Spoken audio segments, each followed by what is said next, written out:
नमस्कार दोस्तों, मैं सुजीत सिंह आपका स्वागत करता हूं जीत क्लासेस में, जहां हम पढ़ाते नहीं सिखाते हैं। एक ऐसा मंच जहां हम सारे वनडे एग्जामिनेशन की प्रिपरेशन करा रहे हैं।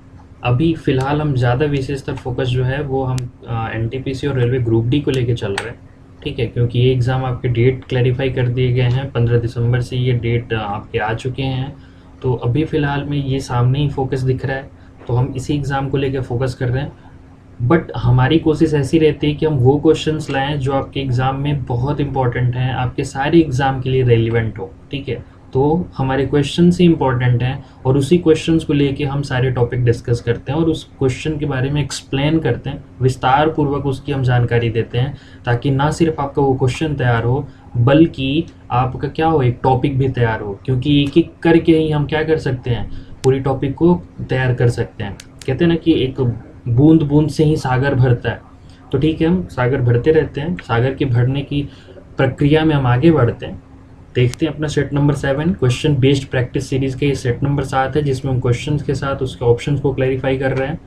तो सबसे पहला आज का क्वेश्चन है, यानी 91st नंबर का जो क्वेश्चन है वो ये है कि कोलार की खान किस लिए प्रसिद्ध है। देखिए दोस्तों, कोलार की खान जो है वो आपका कर्नाटका क्षेत्र में पड़ता है, यानी कर्नाटक, भारत के कर्नाटक राज्य में कोलार की खान है। और यह खान सोना के लिए प्रसिद्ध है, यानी यहाँ पे आपका सोने का प्रोडक्शन होता है। ठीक है ना, तो ये बहुत इंपॉर्टेंट हो जाता है कि गोल्ड का प्रोडक्शन कहाँ होता है, तो आपका कर्नाटका के कोलार की खान में होता है, यानी कोलार माइंस में होता है।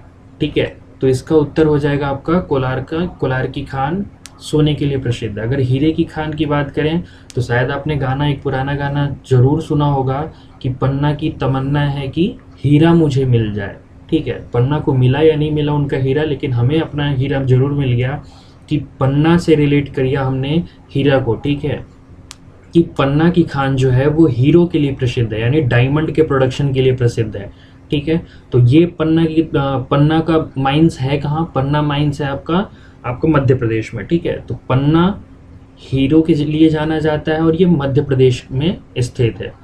तांबे की बात करें यानी कॉपर की बात करें तो हमारा जो सैंधो सभ्यता था उस समय से प्रसिद्ध है खेतड़ी। ठीक है, उसके बाद नाउ डेज सिंह भूमि डिस्ट्रिक्ट का जो बेल्ट है और आपका मिजाल खंड जो आपका ये एमपी में पड़ता है, वहाँ तांबे का प्रोडक्शन इस समय ज़्यादा हो गया है। फिलहाल अगर पूछे तो ज़्यादातर आज भी क्वेश्चन खेतड़ी से ही रिलेटेड रहता है। खेतड़ी कहाँ की, मतलब किस खेतड़ी माइंस जो है वो किस लिए प्रसिद्ध है, तो वो तांबे के लिए प्रसिद्ध है। तो मैं माइंस की बात कर रहा हूँ। कोलार की खान सोने के लिए और पन्ना की खान जो मध्य प्रदेश में वो हीरो के लिए, खेतड़ी जो है वो राजस्थान में है वो तांबे के लिए, और चांदी के लिए राजस्थान का ही जवार माइंस है वो सिल्वर प्रोडक्शन यानी चांदी के प्रोडक्शन के लिए जाना जाता है। तो आपके ये चारों याद रखिएगा, माइंस बहुत इंपॉर्टेंट माइंस हो जाते हैं भारत के। ठीक है, तो ये चारों इंपॉर्टेंट रखिएगा। बढ़ते हैं अगले क्वेश्चन की तरफ। 92 क्वेश्चन कह रहा है कि लावनी नृत्य कहाँ का प्रसिद्ध नृत्य है। देखिए, लावनी जो है फोक डांस है आपका महाराष्ट्र का। ठीक है, ये ऐसा फोक डांस है, बहुत फेमस फोक डांस है, क्योंकि इस लावनी नृत्य को लेके आपके बॉलीवुड में भी बहुत सारे गाने बन चुके हैं। इसमें क्या होती है कि स्त्रियां जो होती हैं वो अपने कॉस्ट्यूम में आती हैं, वही हमारी सांस्कृतिक जो कॉस्ट्यूम है, मतलब पूरी साड़ी के साथ अपने 16 श्रृंगार करके, और प्लस अपने पैरों में वो क्या होते हैं, पायल टाइप जो होता है। ठीक है, पैरों में सॉरी क्या कहते हैं उसको, घुंघरू बांध के, है ना। तो पैरों में घुंघरू बांध के आते हैं, फिर उसके बाद 16 श्रृंगार करके होता है। इस पर ढोलक की बीट पे डांस होता है। ठीक है, ये महाराष्ट्र का डांस है, बहुत पॉपुलर है लावनी नृत्य। और आप जो गाना सुनेंगे, शायद चिकनी समेली गाना सुना होगा आपने, तो वो जो गाना है वो उसमें ये लावनी नृत्य को दिखाया गया है। ठीक है, तो याद रखिएगा कि लावनी नृत्य जो है वो महाराष्ट्र का फोक डांस है और ये सबसे फेमस है महाराष्ट्र में। ठीक है, अगर ये है आपका लावनी नृत्य। ठीक, अगर एक एक करके नेक्स्ट ऑप्शन की बात करें तो आंध्र प्रदेश का आपका कुंचिपुड़ी फेमस ही है, आंध्र प्रदेश कुंचिपुड़ी। उड़ीसा में छाऊ नृत्य जो है वो बहुत फेमस है। अब देखिए छाऊ नृत्य क्या है, इसमें भी स्त्रियां परफॉर्म करती हैं। उड़ीसा है, पश्चिम बंगाल है, और आपका झारखंड का इलाका है, यहाँ पे भी पश्चिम बंगाल का इलाका है, वहाँ पे भी उड़ीसा ये आपके छाऊ डांस होते हैं। इसमें स्त्रियां क्या करती हैं कि वही पुराना कॉस्ट्यूम धारण, अपना पुराना सांस्कृतिक जो हमारा कॉस्ट्यूम है वो धारण करती हैं। उसके बाद इसमें क्या होता है, स्पेशली जो रामायण और महाभारत की कथाएं जो है ना, उसको नृत्य के रूप में दिखाया जाता है। जितने भी महाभारत की और रामायण की कथाएं हैं जो बहुत फेमस है, उनको नृत्य के रूप में उनको प्रदर्शित किया जाता है। ठीक है, इसमें क्या होता है, इसमें आपको युद्ध से तकनीक भी कुछ सिखाई जाती है, सब कुछ नृत्य के माध्यम से दर्शाया जाता है। ठीक है ना। तो उड़ीसा का ये आपका छाऊ डांस हो गया। जम्मू कश्मीर का रऊफ डांस या रौफ डांस बहुत फेमस है। ये जो डांस है ना, ये फसलों के कटाई के बाद जो खुशी होती है उसको दिखाने के लिए वहाँ की स्त्रियाँ परफॉर्म करती हैं। ऐसे रो में खड़ी हो जाती हैं स्त्रियाँ और गले में हाथ डाल के, फिर ये विदाउट म्यूजिक होता है, खुद से गाती हैं, खुद से झूमती रहती हैं। तो ये जम्मू कश्मीर का डांस हो जाएगा। और महाराष्ट्र का लावनी नृत्य फेमस है। आंध्र प्रदेश कुचिपुड़ी, उड़ीसा आपका हो गया छाऊ के लिए, जम्मू कश्मीर हो गया आपका रऊफ के लिए, और महाराष्ट्र हो गया आपका लावनी नृत्य के लिए। ये बहुत फेमस है। ठीक है, तो बढ़ते हैं अगले क्वेश्चन की तरफ।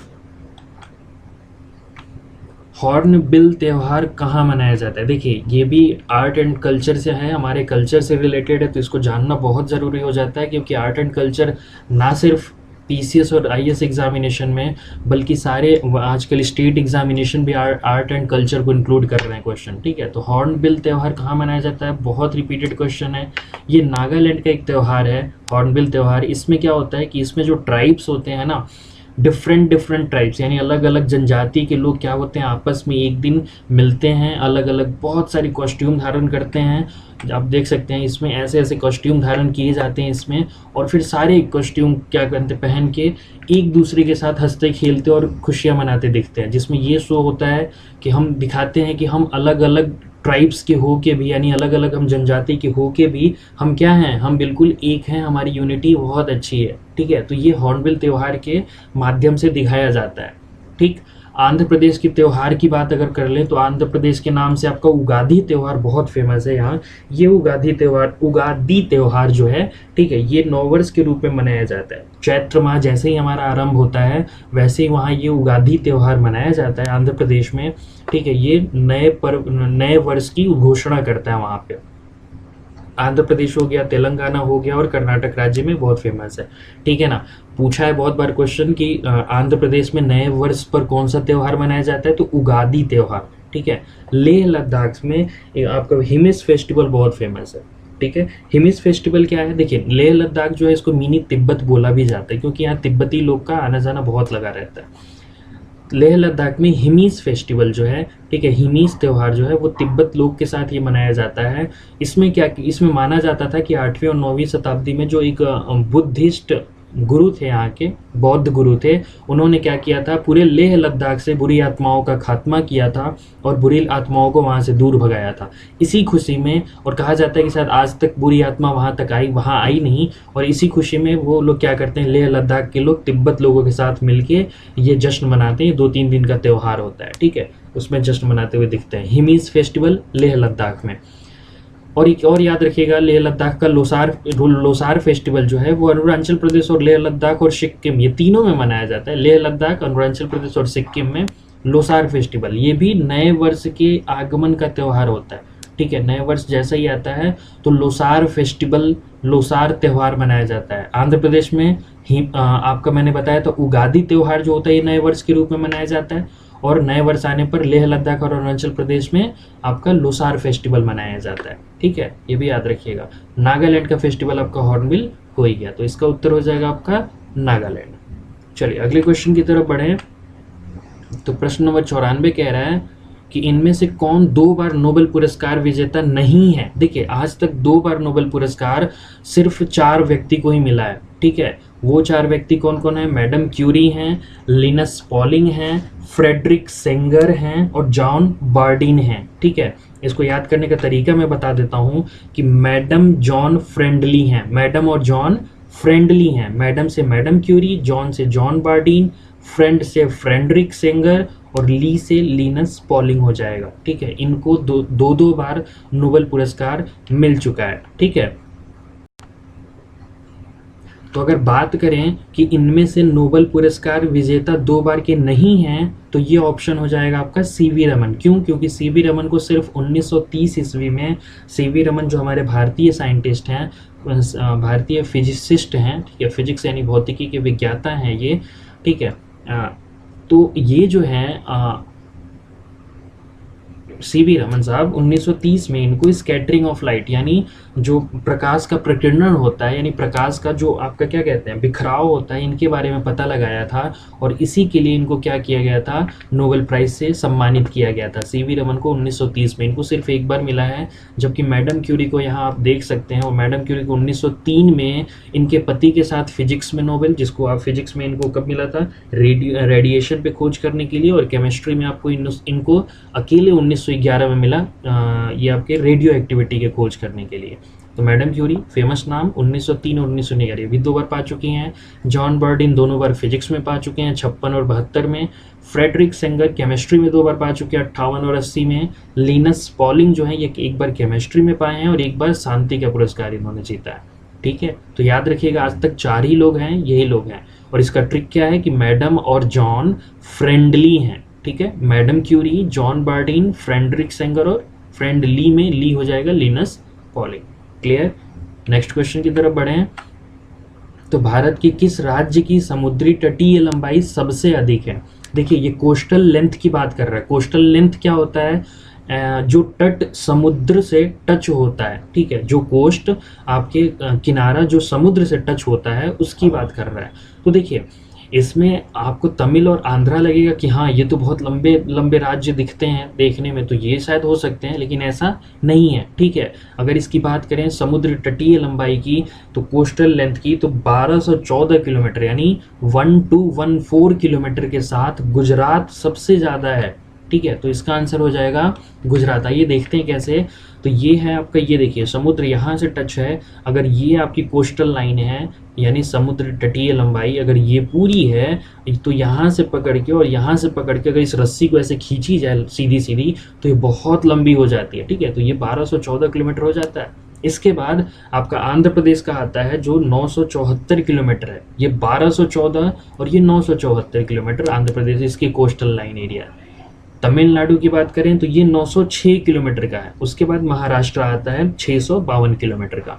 तो ये बढ़ते क्रम में है। आप देख सकते हैं ऑप्शन कि महाराष्ट्र सब इन चारों में सबसे कम, उसके बाद तमिलनाडु, फिर आंध्र प्रदेश, फिर गुजरात, यानी गुजरात सबसे लंबा समुद्र तटीय लंबाई कवर करता है, ठीक है। ऑप्शन कभी गलत मत टिक करिएगा, ये नहीं कि आंध्र प्रदेश और तमिलनाडु में टिक करके आ गया, ठीक है। सोच के नहीं कुछ होता भाई साहब, आप क्लियर करिए, ठीक है, हर चीज़ को देख के। तो चलिए इसका हो जाएगा आपका गुजरात कितना 1214 1214 किलोमीटर, 1200 नहीं होगा, 1214 किलोमीटर जो भी है आपका, है ना, वॉटेवर देख लीजिएगा। अगले क्वेश्चन की तरफ बढ़ें। नेशनल कांग्रेस पार्टी जो राष्ट्रीय पार्टी है इसकी स्थापना कब हुआ? ठीक है, देखिए ये भी कंफ्यूजिंग क्वेश्चन। मैंने बोला कि मैं आपको वही सारे क्वेश्चन लाऊंगा जो बहुत कंफ्यूजिंग होंगे, साथ ही साथ बहुत इंपॉर्टेंट होंगे। ये पूछा गया एसएससी एग्जाम में कि नेशनल कांग्रेस पार्टी की स्थापना कब हुई। आप जानते हो एसएससी में टाइम नहीं रहता, तो बच्चे नेशनल कांग्रेस पार्टी को इंडियन नेशनल कांग्रेस पार्टी समझ के 1885 टिक कर देते हैं, लेकिन ऐसा नहीं है, ठीक है। अब बात करें राष्ट्रीय पार्टी की, तो सबसे पहले तो ये जानिए कि भारत में आज के समय में कुल 8 राष्ट्रीय पार्टी हैं। कितने हैं? 8 राष्ट्रीय पार्टी, ठीक है। जो अभी लास्ट वाला बना है 2013 में बना है वो है NPP party, national people's party, जिसको आपने हमारे लोकसभा स्पीकर रह चुके थे पीए संगमा, उन्होंने इस पार्टी का गठन किया। तो ये 2013 में एनपीपी का गठन हुआ। नेशनल कांग्रेस पार्टी की बात कर रहे हैं तो ये 1999 में शरद पवार के अंडर में गठित हुई थी नेशनल कांग्रेस पार्टी, ठीक है। आप इंडियन नेशनल कांग्रेस यानी सोनिया गांधी वाली पार्टी को मत आप वो करिएगा, इस पर टिक करके आ जाइएगा। वो 1885 एओ ह्यूम के द्वारा क्या किया गया था, फाउंडेड किया गया था। 1980 में श्यामा प्रसाद मुखर्जी के अंतर्गत बीजेपी पार्टी का गठन हुआ, बीजेपी भारतीय जनता पार्टी का, ठीक है। 1980 में बीजेपी, 1999 में नेशनल कांग्रेस पार्टी, ठीक है। 1885 नहीं होगा, थोड़ा सा नीचे हो गया एरो, 1999 होगा, ठीक है। और 1885 जो आपका है ये है आपका नेशनल कांग्रेस पार्टी नहीं, इंडियन नेशनल कांग्रेस है, ठीक है। ये देखिए राष्ट्रवादी कांग्रेस पार्टी जो है जिसके बारे में हम बात कर रहे हैं, नेशनल कांग्रेस पार्टी 1999, ये आपकी घड़ी है उनका सिंबल। और जबकि ये इंडियन नेशनल कांग्रेस है, भारतीय राष्ट्रीय कांग्रेस, इनका 1885 में एओयू के द्वारा हुआ था। ठीक है, चलिए आगे क्वेश्चन की तरफ बढ़ें। तो सेंट जॉर्ज किला कहाँ स्थित है? तो सेंट जॉर्ज किला, देखिए ये सेंट जॉर्ज किला जो है ये चेन्नई में स्थित है। और इसको बनवाया किसने? तो इसको बनवाया था आपको ब्रिटिशर्स के फ्रांसिस डे ने बनवाया था। ये चेन्नई में स्थित है और इसको बनवाया किसने? तो ये जो आपका सेंट जॉर्ज किला, इसको बनवाया था ब्रिटिशर्स के फ्रांसिस डे ने 1640 ईस्वी में बनवाया था। 1640 जब क्या करते, 1600 में तो आए ही थे अंग्रेज, उसके बाद अभी ट्रेडर्स में ही थे, यहाँ से व्यापारिक केंद्र था और ये व्यापार करते थे। ठीक है, तो सेंट जॉर्ज किला जो था वो आपका ये हो गया। ठीक है, ये सबसे पुराना भारत में चर्च माना भी जाता है। तो ये आपका हो जाएगा चेन्नई में। कोलकाता की बात करें तो कोलकाता में विक्टोरिया मेमोरियल है, विलियम फोर्ट है। ठीक है, विलियम फोर्ट कौन? विलियम फोर्ट जहाँ पे सिराजुद्दौला का आक्रमण हुआ था रॉबर्ट क्लाइव के समय में। ठीक है, तो वो था विलियम फोर्ट आपका क्या हो गया कोलकाता में। इसमें ये भारतीय सिविल सर्विस जब बच्चे इलेक्ट होते थे, मतलब उसमें सेलेक्ट होते थे, तो उनका ट्रेनिंग उसमें करवाया जाता था कोलकाता के कौन सा? विलियम फोर्ट में। ठीक है, मुंबई की बात करें तो मुंबई में आपको पता ही है प्रिंस ऑफ वेल्स म्यूजियम है। देखिए म्यूजियम की अगर बात करें तो एक बार फिर से हम क्लियर कर देते हैं। सेंट जॉर्ज जो फोर्ट है, सेंट जॉर्ज चेन्नई में है, विलियम फोर्ट कोलकाता में है, मुंबई में कौन सा है? प्रिंस ऑफ वेल्स म्यूजियम है। ठीक है, मुंबई में। दिल्ली में आपको पता ही है बहुत सारे रेड फोर्ट हैं, कुतुब मीनार है, लोटस टेम्पल है, ये सब दिल्ली में है। ठीक है, रेड फोर्ट ये सारे दिल्ली। तो इसका आंसर हो जाएगा आपका चेन्नई। ठीक है, चलिए अगले क्वेश्चन की तरफ बढ़ें। तो खजुराहो का जैन मंदिर किस शासकों ने बनवाया था? देखिए बहुत इंपॉर्टेंट क्वेश्चन। खजुराहो, एलोरा, अजंता, ये तीन चार ऐसी चीज़ें हैं जो आपको रेगुलर क्वेश्चन आपको देखने को मिल जाएंगे। खजुराहो जो है ये आपके चंदेल वंश के राजा ने इनको निर्माण करवाया था। ठीक है, खजुराहो। अब ये खजुराहो है कहाँ? तो सबसे पहले तो ये जानिए खजुराहो है कहाँ। तो खजुराहो जो है वो एमपी मध्य प्रदेश के छतरपुर डिस्ट्रिक्ट में है। छतरपुर डिस्ट्रिक्ट में खजुराहो एक जगह है जो बहुत फेमस है। ठीक है, मंदिर यहाँ पे बहुत सारे हैं। ये मंदिरों का क्या कहते हैं, यहाँ ग्रुप है। ठीक है, यहाँ पे क्या है? मंदिरों का समूह है। 85 मंदिरों से ज़्यादा मंदिर है यहाँ पे, जो अभी घट के कुछ कम हो गए हैं, 25, 30, 40 हो गए हैं। ठीक है, इसमें याद रखिएगा खजुराहो जो मंदिर है इसका निर्माण किसने कराया? तो चंदेल वंश के राजा चंद्रवर्मन ने करवाया था। चंदेल वंश की सबसे पहली जो राजधानी थी वो थी खजुराहो। चंदेल वंश की सबसे पहली राजधानी खजुराहो थी। तो इससे याद रखिएगा कि चंदेल वंश के राजाओं ने ही तो करवाया था खजुराहो का, तो चंदेल वंश के राजा हो जाएंगे। ठीक है, इसके बाद अगर हम बात करें राष्ट्रकूटों ने क्या करवाया था, तो राष्ट्रकूटों ने मैंने बता दिया एलोरा, लोढ़ा से कूटने का काम होता है, तो एलोरा की गुफाएं राष्ट्रकूटों ने बनवाया था। ठीक है, कंफ्यूज मत होइएगा। चोल वंश की बात करें तो देखिए राजा राज चोल वंश ने बृहदेश्वर मंदिर का निर्माण कराया तंजावुर तमिलनाडु में। बृहदेश्वर मंदिर किसने निर्मित करवाया? तो आपके चोल वंश के राजा राज वन ने। ठीक है, फर्स्ट ने करवाया था। गुप्त शासकों ने क्या बनवाया? तो भाई गुप्त शासकों ने अजंता की गुफाएं बनवाई थी। तो हो गया अजंता की गुफाएं गुप्त शासकों द्वारा बनी। ये खास तौर पे बुद्धिज्म के लिए प्रेरित है, बुद्धिज्म से प्रेरित है गुप्त शासक अजंता। ठीक है, और आपका राष्ट्रकूट हो गया एलोरा की गुफाएं। इसमें हिंदू, जैन और आपके बुद्धिज्म, ये तीनों टेम्पल पाए जाते हैं। मैंने बता रखा है आपके प्रीवियस सेक्शन में, पिछले वीडियो में जा सकते देख सकते हो। चंदेल वंश की बात करें तो खजुराहो के मंदिर चंदेल वंश ने बनाया, चंद्रवर्मन साहब ने।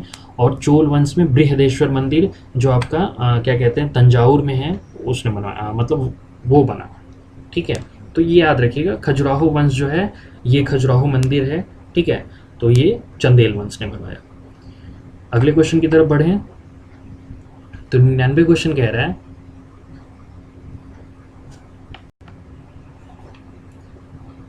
ये क्वेश्चन कह रहा है कि मराठा केसरी किसका उपनाम था। देखिए मराठा केसरी से किसको जाना जाता था? तो सबसे पहले तो याद रखिए कि इसमें सारे जो है बहुत इंपॉर्टेंट उपनाम दिए गए हैं। मैं बता देता हूँ एक एक करके कि मराठा केसरी जिनका नाम था वो थे बाल गंगाधर तिलक साहब, लोकमान्य बाल गंगाधर तिलक। इनको लोकमान्य के नाम से भी जाना जाता था। तो लोकमान्य बाल गंगाधर तिलक महाराष्ट्र में जन्मे थे और इनको ही मराठा केसरी के नाम से जाना जाता था। याद रखिएगा, तो इसका आंसर हो जाएगा बाल गंगाधर तिलक, मराठा केसरी बाल गंगाधर तिलक। अब याद रखिए बाल गंगाधर तिलक केसरी नामक न्यूज़पेपर भी चलाए थे, ठीक है, केसरी नामक न्यूज़पेपर भी चलाए थे। ये न्यूज़पेपर 1881 में यानी 1885 में जब कांग्रेस का फॉर्मेशन हो उसके ठीक 4 साल पहले इन्होंने केसरी नामक पत्रिका भी चलवाया था। ये क्या है, ठीक है, बाल गंगाधर तिलक कहाँ जन्मे थे, महाराष्ट्र में जन्मे थे। तो याद रखिएगा बिपिन चंद्रपाल की बात करें तो बिपिन चंद्रपाल को बंगाल टाइगर कहा जाता है, ठीक है, बंगाल टाइगर कहा जाता है। मराठा केसरी बाल गंगाधर तिलक, बंगाल टाइगर बिपिन चंद्रपाल। लाला लाजपत राय को पंजाब केसरी कहा जाता है, ठीक है, लाला लाजपत राय, पंजाब केसरी, बाल गंगाधर तिलक, मराठा केसरी। और तंगुतुरी प्रकाशम पंथलू ये जो हैं इनको आंध्रा केसरी कहा जाता है। आंध्र प्रदेश में ये जन्मे थे इसलिए इनको आंध्रा केसरी कहा जाता है। तो याद रखिएगा ये तीनों केसरी केसरी, लाला लाजपत राय पंजाब केसरी, तंगुतुरी प्रकाशम पंथलू आंध्रा केसरी, और बाल गंगाधर तिलक आपके हो जाएंगे मराठा केसरी, ठीक है। याद रखिएगा बहुत इंपॉर्टेंट क्वेश्चन है। चलिए बढ़ते हैं अगले क्वेश्चन की तरफ। दुनिया का सबसे लंबा दशहरा उत्सव कहाँ मनाया जाता है? देखिए लंबा दशहरा उत्सव का मतलब होता है जो बहुत लंबे दिनों तक चले। तो ये आपका मनाया जाता है छत्तीसगढ़ में, ठीक है। छत्तीसगढ़ में एक बस्तर जिला है, वहाँ पे 75 दिनों तक 75 दिवसीय दशहरा उत्सव मनाया जाता है। लगभग 2 महीने से ज़्यादा, ठीक है, 2.5 महीने से ज़्यादा हो गया आपका। तो 2.5 महीने से ज़्यादा ये बड़ा दशहरा उत्सव मनाया जाता है। 75 दिन कम नहीं होते, ठीक है ना। तो दशहरा इसमें देखिए इसका मेन मोटिव क्या है, तो जो छत्तीसगढ़ में होता है ना, इसमें क्या होता है कि सबसे पहले लोग पूजा करते हैं, पूजा अर्चना होता है, फिर कुछ दिनों बाद रथ बनने की प्रक्रिया शुरू होती है। इसमें लकड़ी अलग अलग प्रदेशों से जुटा के रथ बनाए जाते हैं, ठीक है। ये देखते हैं ये जो रथ आप दिख रहा है ये रथ बनाया, ये देखिए पहिया लगा हुआ है। इसमें कोई भी मैकेनिकल इंस्ट्रूमेंट इस्तेमाल नहीं किए जाते हैं, मशीनरी इंस्ट्रूमेंट कोई भी इस्तेमाल नहीं किया जाता, बल्कि सारी सब कुछ हाथ से बनाया जाता है। इसमें बहुत सारे ऐसे रथ बनाए जाते हैं। इसी रथ पर क्या होता है, सुबह सुबह लोग सामने आकर पूजा अर्चना करते हैं, लोक कल्याण की बात करते हैं कि ठीक है सब कुछ ठीक रहे। और प्लस इस रथ को पूरे नगर में घुमाया जाता है, ठीक है। कैसे घुमाया जाता है, तो पेड़ों के बने छाल से इनमें रस्सी, ये रस्सी दिख रहा होगा, ये पेड़ों के बने छाल से इस रस्सी में लगा दिया जाता है और इस रस्सी को ग्रामीण जो होते हैं वो खींचते हैं। और माना जाता है कि इसमें देवता का वास होता है, आप खींचने से आपको पुण्य की प्राप्ति होती है। याद रखिएगा दशहरा उत्सव में रावण को जलाने की प्रक्रिया नहीं है, यहाँ रावण नहीं जलाया जाता। फिलहाल अभी नाउ डेज ये हो गया, चलन में आ गया है कि वहाँ दशहरा में रावण का पुतला फूका जाता है, लेकिन पहले जो ये मेन इसका जो सांस्कृतिक मतलब इसका अगर ट्रेडिशन देखा जाए तो इसमें दशहरा जलाने की खुशी नहीं होती, ठीक है। मतलब रावण को जलाने की खुशी इसमें हम नहीं देख पाएंगे, ठीक है। तो छत्तीसगढ़ में याद रखिएगा बस्तर जिला है, बस्तर में ये सबसे लंबा दशहरा उत्सव मनाया जाता है 75 दिनों का, ठीक है।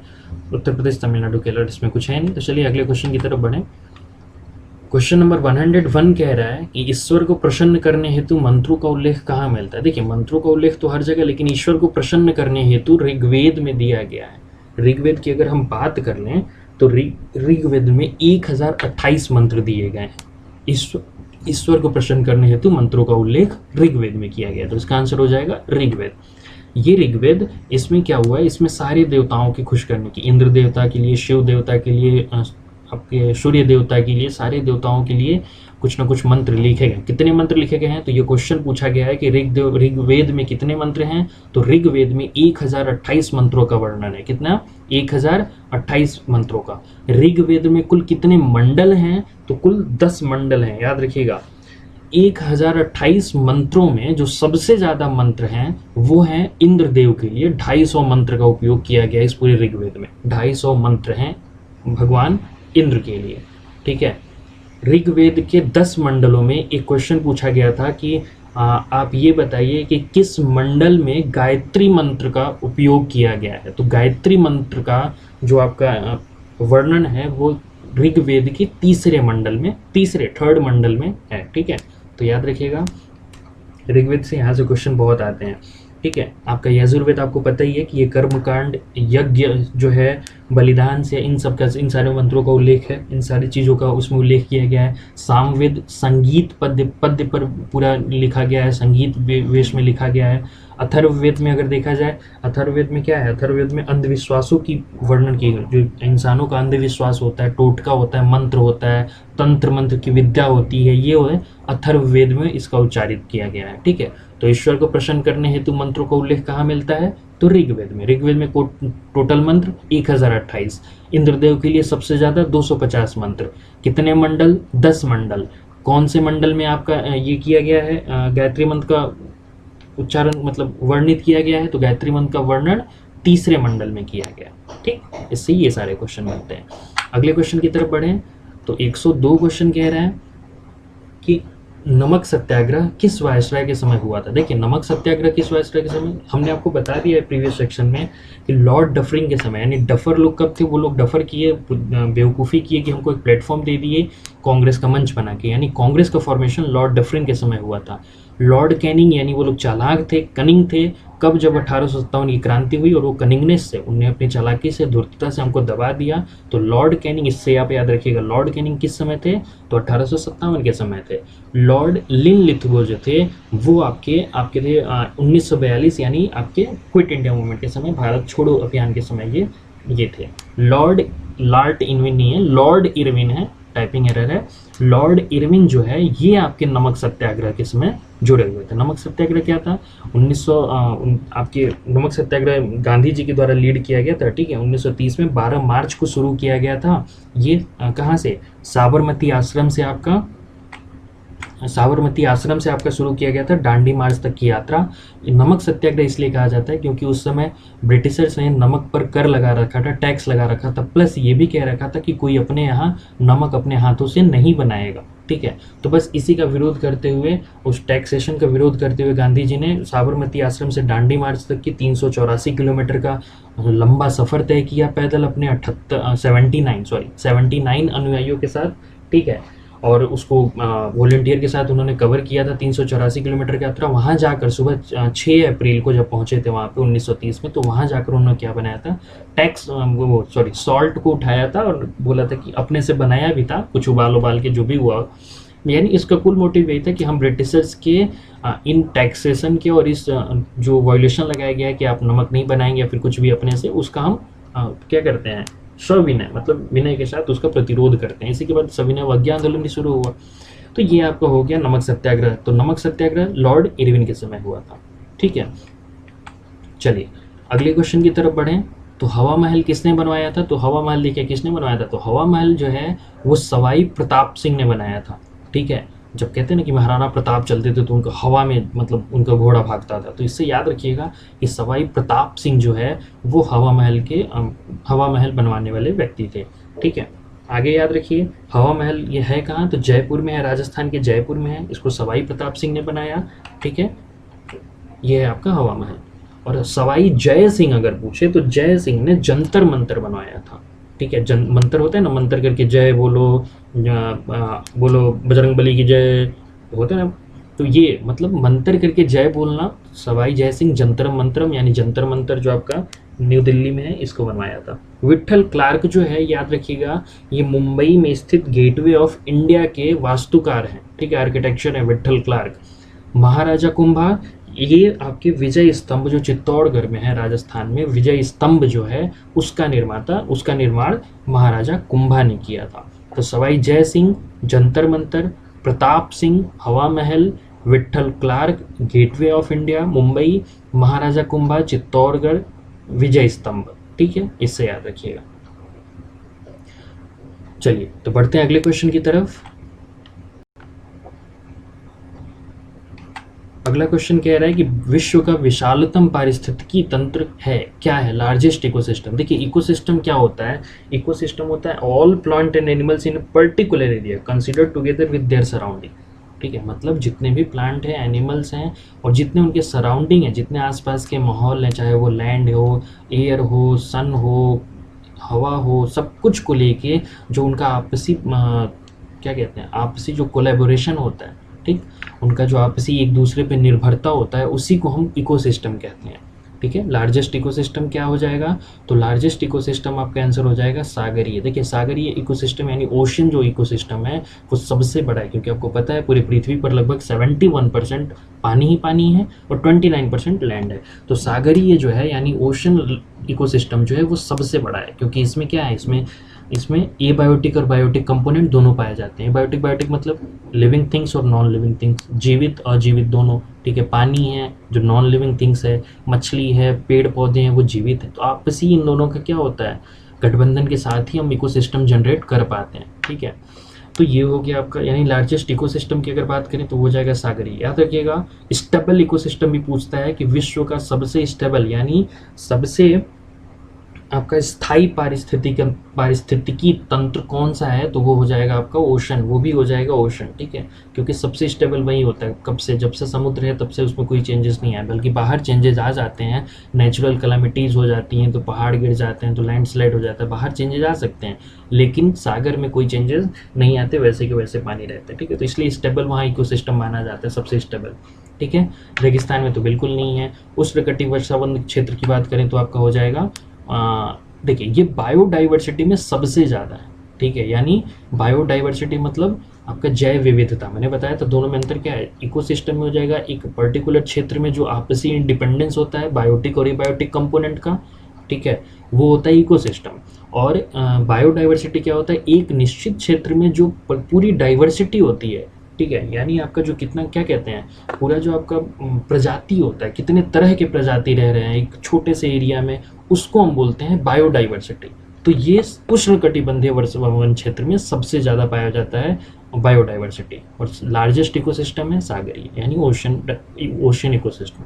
क्लियर, ये ओशन का पार्ट जिसमें सारे लाइकीन हैं, सब कुछ है इसमें, ठीक है।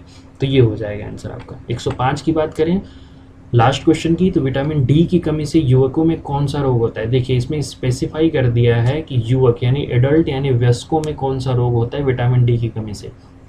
देखिए ध्यान दीजिए, विटामिन डी को हम कैल्सीफेरॉल कहते हैं, ठीक है। विटामिन डी का जो केमिकल नेम है या फिर उसका केमिकल नेम कैल्सीफेरॉल है। और विटामिन डी की कमी क्यों होती है, कैल्शियम की कम इंटेक से, ठीक है, या सूर्य की रोशनी जो हमें जब नहीं मिलती विटामिन डी की कमी हो जाती है। अब देखिए इससे रोग कौन सा होता है, तो बच्चों में जो रोग होता है वो होता है रिकेट्स, ठीक है। हम अक्सर पढ़ते हैं विटामिन डी की कमी से रिकेट्स हो जाता है, ठीक है। तो रिकेट्स तो ठीक है, तो ये होता है कि इसमें तो बच्चों में, इसमें होता क्या है कि बच्चों की हड्डियां जो होती हैं वो नॉर्मल शेप से थोड़ी टेढ़ी हो जाती हैं, बेंड हो जाती हैं, कमज़ोर हो जाती हैं, पोरस हो जाती हैं, हल्की होती है, झिल्लीदार हो जाती हैं, तो वो थोड़े से चोट से तुरंत ब्रेक कर जाती हैं, ये होता है रिकेट्स, या मुड़ जाती हैं, वो होता है रिकेट्स बच्चों में। जबकि यही मुड़ी हुई चीज़ें अगर बड़ों में हो जाती हैं तो उसको हम ऑस्टियोमेलेसिया कहते हैं, ऑस्टियोमेलेसिया कहते हैं। यानी इसमें देखिए टर्म दे दिया है कि युवकों में कौन सा रोग होता है, तो हम रिकेट न करके ऑस्टियोमेलेसिया कहेंगे, ठीक है। तो इसका आंसर हो जाएगा ऑस्टियोमेलेसिया, ठीक। इसमें क्या होता है कि ये जो आपके नॉर्मल बोन होते हैं सीधे सीधे, ये आपके बेंड हो जाते हैं प्रेशर से, शरीर के प्रेशर से बेंड हो जाते हैं, क्योंकि वीक हो गई होती है, कैल्शियम और फास्फोरस की कमी हो गई होती है, ठीक है। तो विटामिन डी का आप इंटेक करेंगे तो आपकी बॉडी स्ट्रांग बनी रहती है, फ्लेक्सिबल नहीं होगा, आपके बोन ब्रिटल नहीं होंगे, आपके बोन फ्रेगाइल नहीं होंगे, ठीक है ना। तो ये हो जाएगा। युवकों में कौन सा रोग होता है, तो बेरी भाई क्या है, बेरी मैंने बताया था विटामिन बी की कमी से होता है। इसमें क्या होता है कि इंसान को भूख कम लगता है, चक्कर आने लगता है ना, उल्टी होने लगेगा, यही सब बीमारियां होती हैं विटामिन डी में, भूख खत्म हो जाता है, ठीक है। और रिकेट्स बता ही दिया विटामिन डी में बच्चों की कमी, मतलब बच्चों में विटामिन डी की कमी से। ऑस्टियोमेलेसिया युवकों में वयस्कों में विटामिन डी की कमी से। रतौंधी जो होता है नाइट ब्लाइंडनेस, किसको, नाइट ब्लाइंडनेस विटामिन ए की कमी से होता है, ठीक है। तो ये हो गया आपका विटामिन डी, विटामिन बी और विटामिन बी की कमी से, ठीक है। विटामिन ए को रेटिनॉल भी कहते हैं और विटामिन बी को थाइमीन भी कहते हैं, ठीक है। क्लियर है। तो विटामिन ए को जो नाइट ब्लाइंडनेस है उसको रेटिनॉल, विटामिन बी को थाइमीन, इसकी कमी से आपका बेरी, विटामिन ए की कमी से रतौंधी। क्लियर। चलिए ये था आज का सेक्शन हमारा। आई होप कि आपको ये सेक्शन अच्छा लगा होगा, बेहतर लगा होगा। आप एक एक करके सारे ऑप्शन क्लियर करिए, सारे ऑप्शन के साथ पढ़िए। ये पढ़ने का तरीका भी यही होता है सर, कि आप एक क्वेश्चन के साथ हर ऑप्शंस को डिस्क्राइब करिए, तब तो जाके आपको एक क्वेश्चन के साथ 4 क्वेश्चन तैयार होता है, ठीक है। यही बेहतर तरीका होता है, इससे अच्छा तरीका कुछ भी नहीं है पढ़ने का और प्रैक्टिस करने का, ठीक है। तो चलिए हमारे साथ बने रहिएगा सेक्शन में, आगे भी हम लेकर क्वेश्चन, इंपॉर्टेंट क्वेश्चन, मैंने पहले बता दिया सारे कंफ्यूजिंग और सारे इंपॉर्टेंट क्वेश्चन मैं लेकर कवर करूंगा आपके साथ, ठीक है। तो चलिए यूट्यूब पे सब्सक्राइब करिए, जीत क्लासेस विद सुजीत सिंह, हमारे साथ बने रहिए, ज़्यादा से ज़्यादा सब्सक्राइब करिए, प्लीज़ लाइक करिए, अगर हमारा वीडियो आपको थोड़ा सा भी पसंद आए तो सब्सक्राइब करिए, इसको शेयर करिए अपने दोस्तों के साथ, चाहे वो व्हाट्सएप हो, चाहे वो फेसबुक हो, चाहे वो इंस्टाग्राम हो, आप हर जगह शेयर कर सकते हो, अपने दोस्तों को बता सकते हो कि हाँ अच्छे प्रैक्टिस सेशन चल रहे हैं, विस्तार पूर्वक हर ऑप्शन के डिस्क्राइब किया जा रहा है और आराम से किया जा रहा है, ठीक है, ताकि आप समझ सको, ठीक है। चलिए फिर मिलते हैं अगले सेक्शन में, तब तक के लिए थैंक यू, नमस्कार, जय हिंद।